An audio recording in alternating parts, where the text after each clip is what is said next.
নমস্কাৰ মৰমৰ ছাত্ৰ-ছাত্ৰীসকল মই অৰুন্ধতী ৰয় তোমালোক সকলোকে নতুন এটা ভিডিঅ'লৈ স্বাগতম জনাইছো আজি আমি পঢ়িম অষ্টম শ্ৰেণীৰ গণিতৰ নতুন এটা অধ্যায় সেইটো হৈছে অধ্যায় নম্বৰ 8 মানে পৰিমাণৰ তুলনা এই অধ্যায়ৰ আমি আজি প্ৰথম অংশ পঢ়িম আজি প্ৰথম অংশত আমি লাভ লোকচান আৰু লাভৰ শতাংশ লোকচানৰ শতাংশৰ বিষয়ে পঢ়িম লাভ বা লোকচান তোমালোকে এই শব্দটো আগতে শুনি চাই চাগে লাভ বা লোকচান কিনো যেতিয়া কোনো এজন ব্যক্তিয়ে বা এজন দোকানীয়ে কিবা এটা বস্তু বেলেগৰ পৰা কিনি আনে সেই কিনা দামতকে যদি বেচা দামটো বেছি হয় মানে কম টকাত কিনি আনি বেছি দামত যদি বিক্ৰী কৰে আমি কি কওঁ দোকানীজনৰ লাভ হৈছে আৰু যদি বেছি টকাত কিনি আনি কম টকাত বিক্ৰী কৰে আমি তেতিয়া কি কওঁ তাক লোকচান হোৱা বুলি কওঁ ইয়াতে আমাক কি দিছে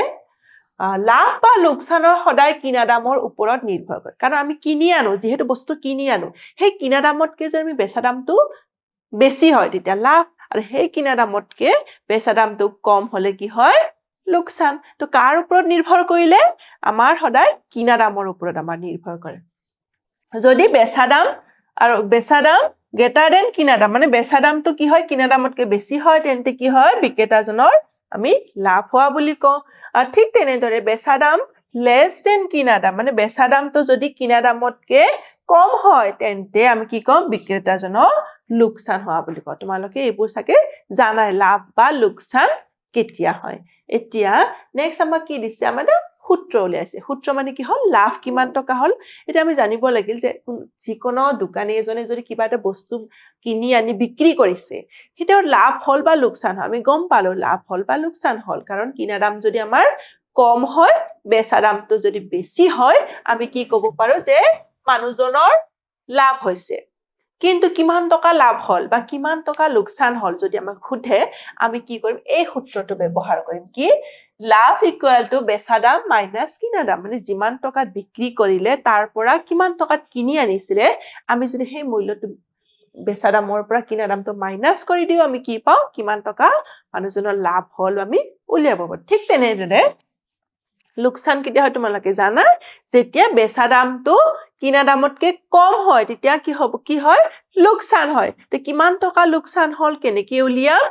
কিনা দামৰ পৰা বেচা দামটো যেতিয়া বিয়োগ কৰি দিম তেতিয়া আমি কিমান টকা লোকচান হয় উলিয়াব পাৰিম ঠিক তেনেদৰে শতকৰা হিচাপে লাভ বা লোকচান এতিয়া লাভৰ শতাংশনো কেনেকৈ উলিয়ায় লাভৰ শতাংশ উলিওৱাৰ এইটো হল এটা সূত্ৰ বা ফৰ্মুলা এইটো কি হল লাভৰ শতাংশ ইকুৱেল টু লাভ বাই কিনা দাম ইনটু 100% এতিয়া লাভ কেতিয়া হয় যেতিয়া বেচা দাম বেছি হয় আৰু লাভটো কিমান হৈছে কেনেকৈ উলিয়াম বেচা দাম মাইনাস কিনা দাম বাই কিনা দাম ইনটু 100% SP মাইনাস CP বাই CP SP মানে হল সেলিং প্ৰাইস আৰু CP মানে হল কষ্ট price into SP minus CP বাই CP ইনটু 100% ঠিক তেনেদৰে আমি লোকচানৰ শতাংশ কেনেকৈ উলাম লোকচান বাই কিনা দাম ইনটু 100% লোকচান কেতিয়া হয় যেতিয়া কিনা দামটো বেছি হয় আৰু বেচা দামটো কম হয় তো কি কিনা দাম মাইনাস বেচা দাম বাই কিনা দাম ইনটু 100% হেতু কি লিখিব পাৰি CP মাইনাস SP বাই CP ইনটু 100% এতিয়া লাভৰ শতাংশ আৰু লোকচানৰ শতাংশৰ ক্ষেত্ৰত তোমালোকে চোৱাচোন ইয়াতে কি হয় যেতিয়া লাভৰ শতাংশ হয় হৰটো কিনা দাম লোকচানৰ শতাংশ উলিয়ালে হৰটো কি থাকে কিনা দামেই থাকে আৰু যেতিয়া লাভৰ শতাংশ লবত কি থাকিব লাভ থাকিব আৰু লোকচানৰ শতাংশ উলিয়ালে লবত কি থাকিব লোকচান থাকিব আৰু বাকি দুটা কি হৈছে কিহেৰে পূৰণ কৰিব 100% লাভটো 100% পূৰণ লোকচানটো 100% পূৰণ এটা তোমালোকে কি কৰিবা এই ফৰ্মুলাবোৰ ধুনীয়াকে বহি এখনত তোমালোকে লিখি লবা যাতে তোমাৰ প্ৰশ্নবোৰ যেতিয়া আমি সমাধান কৰিম যেতিয়া আমাক এই ফৰ্মুলাবোৰ আমাক প্ৰয়োজন হ'ব তেতিয়া তোমালোকে সোনকালে আমি মনত ৰাখিব পাৰো সেইকাৰণে বেলেগকে বহি এখনত ধুনীয়াকে ফৰ্মুলাবোৰ লিখি ৰাখবা এতিয়া যদি কিনা দাম আৰু শতকৰা লাভ দিয়া থাকে তেন্তে বেচা দাম উলিয়াবলৈ কি ফৰ্মুলা থাকিব আৰু যদি কি দিয়া থাকে আমাৰ কিনা দাম আৰু শতকৰা লাভ যদি দিয়া আছে আমাক দিয়া আছে কিনা দাম আৰু শতকৰা লাভ তেতিয়া যদি আমাক বেচা দামটো উলিয়াব লাগে তেতিয়া কি হয় ফৰ্মুলাটো 100 প্লাস লাভৰ শতাংশ বাই 100 ইনটু কিনা দাম বা 100 প্লাস P বাই 100 ইনটু CP এতিয়া নেক্সট আকৌ এটা ফৰ্মুলা দিয়া আছে যদি আমাৰ ইয়াতে কি উলিয়াব দিছিলে বেচা দাম উলিয়াব দিছে যদি কিনা দাম উলিয়াব দিয়ে কিনা দাম উলিয়ালে কি হ'ব কিনা দাম ইকুৱেল টু 100/100 প্লাছ লাভৰ শতাংশ ইনটু বেচা দাম বা 100/100 plus P into SP next আৰু এটা ফৰ্মুলা আছে য'ত কিনা দাম আৰু শতকৰা লোকচান আগৰটো কি আছিলে লাভৰ শতাংশ যদি দিয়া থাকিলে হয় আৰু ইয়াতে কি দিছে লোকচানৰ শতাংশ যদি দিয়া থাকে বেচা দাম কেনেকে উলিয়াম 100 মাইনাছ লোকচানৰ শতাংশ বাই 100 ইনটু কিনা দাম বা কি লিখিব SP equal to 100 minus L by 100 into CP ঠিক তেনেদৰে কিনা দামটো কি হ'ব 100/100 মাইনাছ লোকচানৰ শতাংশ ইনটু বেচা দাম বা CP equal to 100/100 minus L into SP এই গোটেইবোৰ ফৰ্মুলা তোমালোকে নিজৰ বহীত ধুনীয়াকৈ লিখি ল'বা এতিয়া এই ফৰ্মুলাবোৰ ব্যৱহাৰ কৰি আমি কেইটামান উদাহৰণৰ এই প্ৰশ্নবোৰ সমাধান কৰিবলৈ চেষ্টা কৰিম এতিয়া আহাচোন চাওঁ ইয়াতে আমাক কি প্ৰশ্ন দিছে এটা ঘড়ী 250 টকাত কিনি দোকানী এজনে 190 টকাত বিক্ৰী কৰিলে তেওঁৰ লাভ বা লোকচান কিমান হল আৰু শতাংশ হিচাপত কিমান শতাংশ লাভ বা লোকচান হল প্ৰথমতে আমি লিখি লওঁ আমাক কি দিয়া আছে CP equal to 250 টকা SP equal to 190 টকা ইয়াতে চোৱা ইয়াতে কোনটো বেছি হৈছে কষ্ট প্ৰাইস নে সেলিং প্ৰাইস ইয়াতে কষ্ট প্ৰাইস তো বেছি হৈছে সেলিং প্ৰাইস তো কি হৈছে কম হৈছে যদি কষ্ট এটো সেলিং প্ৰাইস কষ্ট প্ৰাইসতকে যদি সেলিং প্ৰাইসটো কি হয় বেছি হয় তেতিয়া এটো লাভ নে লোকসান এটো লোকসান গতিকে লোকসান কিমান হল উলিয়াবলে কি কৰিব লাগিব CP minus SP CP কিমান হয় 250 minus 190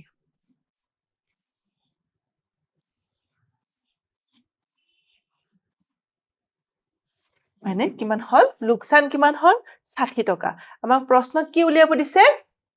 লোকসান কিমান হল শতাংশ হিচাপত লাভ বা লোকসান কিমান হল এটা আমি কি জানিব লাগিব লোকসানৰ শতাংশ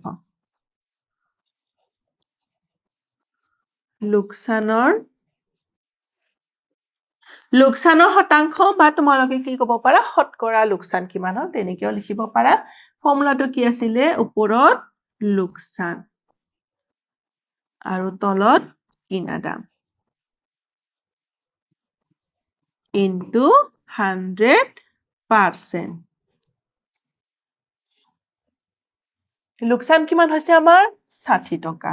কিনা দাম কিমান হল কিমান আছিল 250 টকা into 100% এতিয়া আমি কি কৰিব লাগিব কেনসেল কৰিম 0 0 কেনসেল হৈ গল 25 এৰি 25 হৰণ কৰিলে 1 100 ক 25 এৰি হৰণ কৰিলে হল 4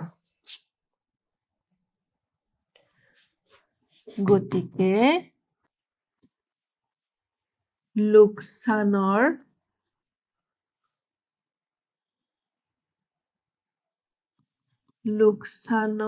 শতাংশ কিমান হল 6 into 4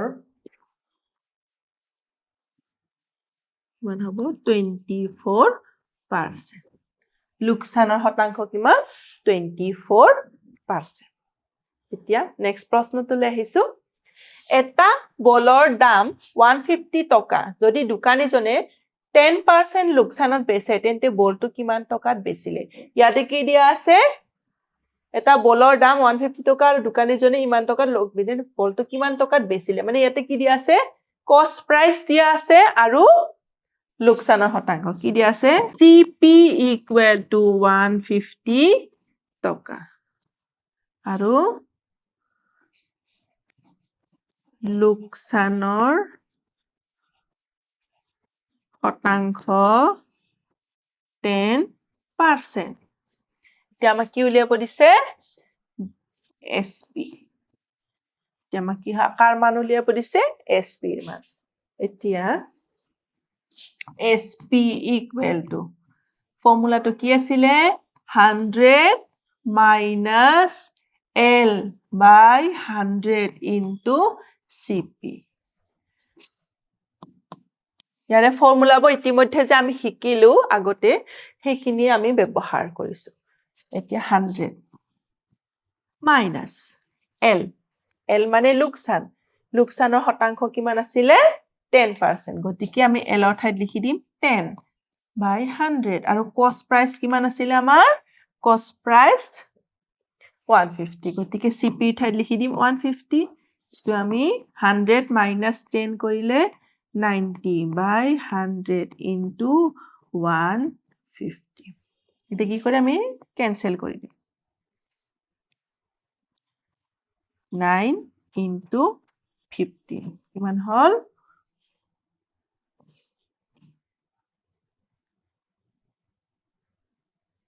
55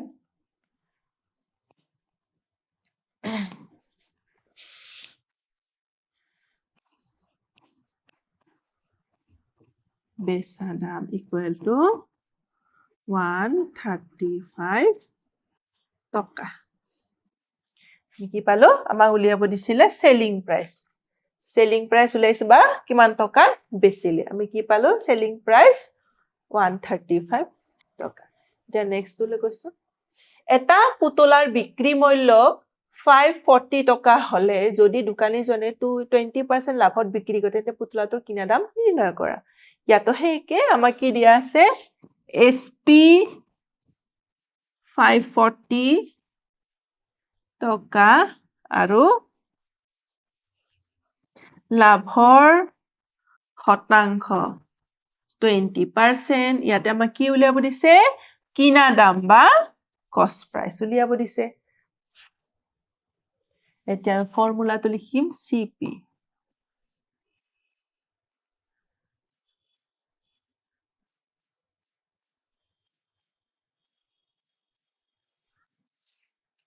যেতিয়া লোকসান হয় কি কৰো আমি মাইনাস L কৰো আৰু যেতিয়া লাভ হয় তেতিয়া কি কৰো প্লাস P কৰো প্ৰফিট মানে P মানে হল প্ৰফিট কিমান হৈছে 20% গতিকে P ৰ ঠাইত আমি কি লিখিম 100 plus 20 into selling price আমাৰ কিমান দিয়া আছিলে selling price আছিলে 540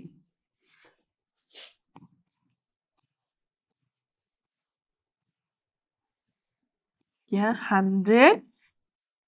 plus 20 কৰিলে 120 into 540 এইটো cancel গল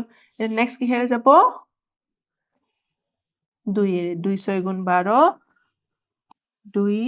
2 2 হাত গুণ আকৌ 3 যাব 3 2 গুণ 6 3 9 গুণ 27 আকৌ এইটো 2 ৰে যাব 15 গতিকে আমাৰ কিমান আহিলে equal 50 into 9 equal to 450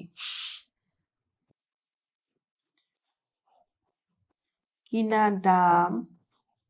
equal to 450 টকা কিনা দাম কিমান হল আমাৰ 450 টকা নেক্সট উলে আহিছো এটা ঘড়ী 10% লোকসান কৰি 450 টকাত বিক্ৰী কৰা হল ঘড়ীটোৰ কিনা দাম কিমান আমি একে ফৰ্মুলা ইউজ কৰিব লাগিব লোকসানৰ শতাংশ লোকসানৰ শতাংশ 10% আৰু ইয়াতে কি দিছে বেচা দাম মানে কি SP মানে কিমান 450 টকা আমাক কি উলিয়াব দিছে ইয়াতে আমাক cost price উলিয়াব দিছে বা কিনা দাম উলিয়াব দিছে এতিয়া আমি ফৰ্মুলাটো লিখিব লাগিলে CP কি হৈছে লোকসান হৈছে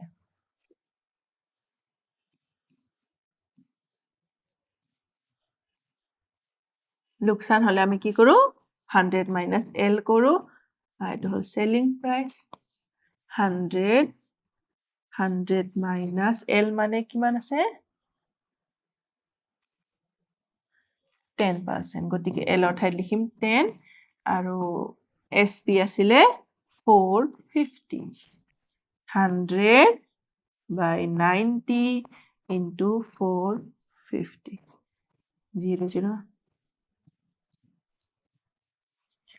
500. 100 into 5 কৰিলে 500. গতিকে কিনা দাম আমাৰ কিমান হ'ল 500 টকা আমি কিনা দাম উলিয়াব দিছিলে কিনা দাম কিমান পালো 500 টকা এতিয়া কেইটামান প্ৰশ্ন চাও আহাচোন এটা ঘড়ীৰ কিনা দাম 250 টকা আৰু বেচা দাম 300 টকা তেন্তে লাভ বা লোকসান কিমান টকা হল ইয়াতে আমাক কি দিয়া আছে কিনা দাম মানে কষ্ট প্ৰাইস কিমান দিয়া আছে 250 টকা আৰু সেলিং প্ৰাইস কিমান দিয়া আছে 300 টকা এটা চোৱাচোন সেলিং প্ৰাইস মানে বেচা দামটো বেছি নে কিনা দামটো বেছি ইয়াতে বেচা দামটো বেছি মানে সেলিং প্ৰাইসটো কষ্ট প্ৰাইসত কি বেছি যেতিয়া বেচা দামটো বেছি হয় কিনা দামত কি আমি কি ক'ব পাৰো এটো লাভ নে লোকসান এটো লাভ হৈছে গতিকে লাভ কেনেকৈ উলিয়াও selling price minus cost price selling price কিমান আছে 300 cost price কিমান আছে 250 গতিকে 50 আমাৰ কি হল 50 টকা লাভ হল কোনটো অপচন আছে অপচন ক এতিয়া নেক্সট তুলে আহিছো এটা কলম 50 টকাত কিনি 60 টকাত বিক্ৰী কৰিলে লাভ বা লোকসানৰ শতাংশ কিমান হ'ব ইয়াতে আমাক কি দিয়া আছে cost price দিয়া আছে cost price কিমান দিয়া আছে 50 আৰু selling price কিমান দিয়া আছে selling price দিয়া আছে 60 cost price আছে 50 আৰু selling price আছে 60 এতিয়া তোমালোকে এই কিনা দাম আৰু বেচা দাম চাই কি ক'ব পাৰা যে লাভ নে লোকসান হৈছে ইয়াতে যিহেতু বেচা দাম বা selling price টো বেছি আছে কিনা দামতকে গতিকে এটো আমাৰ কি হৈছে লাভ হৈছে লাভটো আমি কেনেকৈ উলিয়াও SP minus CP মানে selling price minus cost price কৰিলে কিমান হ'ব 60 minus 50 কৰিলে আমাৰ 10 মানে আমাৰ 10 টকা লাভ হৈছে কিন্তু আমাৰ ইয়াতে কি উলিয়াব দিছে লাভ বা লোকসানৰ শতাংশ কিমান উলিয়াব দিছে গতিকে আমি লাভৰ শতাংশ উলিয়াব লাগিব লাভৰ শতাংশ উলিয়াবলৈ আমাৰ কি সূত্ৰ আছিলে লাভ বাই কিনা দাম ইনটু 100% লাভ বাই কিনা দাম ইনটু 100% লাভ কিমান হৈছে 10 কিনা দাম কিমান আছিলে 50 ইনটু 100% গতিকে আমাৰ কিমান হল 20% লাভ হল আমাৰ ইয়াতে অপচন ক 20% লাভ আজিৰ অংকত এইখিনি আমি আলোচনা কৰিলো পৰৱৰ্তী অংকত আকৌ এটা নতুন ভিডিঅৰ সৈতে লগ পাম ধন্যবাদ